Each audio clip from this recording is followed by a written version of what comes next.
সপ্তাহের শেষ কর্মদিবসে গ্যাস সংকটে ভোগান্তির মাত্রা বেড়েছে কয়েক গুণ। বৃহস্পতিবার ভোর থেকে রাজধানীর সিএনজি ফিলিং স্টেশনগুলোতে দীর্ঘ লাইন।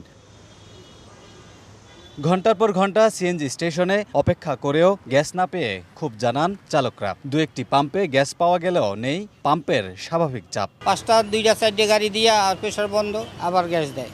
এরকম করিয়া টানতে টানতে ড্রাইভারদের খাওয়াও লাগে না। সকাল 8টা থেকে গ্যাস সিরিয়াল দিছি, এখন যাও পাম্পের ভিতর ঢুকলাম, এখন পুরো মিশিংই বন্ধ হয়ে গেছে, এখন গ্যাসই নাই। লাইনে গ্যাস নাই বিধায় গ্যাস দিচ্ছে না। এখন আবার কতক্ষণ বসে থাকা লাগে বলার কোনো এটা বলতে পারতেছি না। এখন পর্যন্ত আমি গ্যাস নিতে পারিনি, তাও হলো প্রায় কাছাকাছি আছি।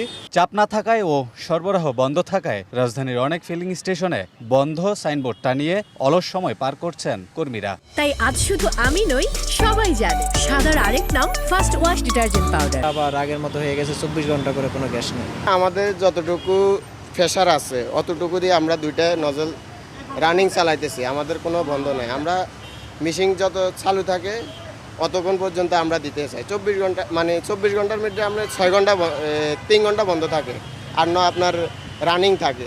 মাসখানেক ধরেই গ্যাস সংকটে ধুঁকছে সারা দেশ। মাঝে কয়েকদিন পরিস্থিতির কিছুটা উন্নতি হলেও ফের এলএনজি সরবরাহ কমায় আবারও তীব্র ভোগান্তিতে মানুষ। কামরুল হাসান, সময় সংবাদ, ঢাকা।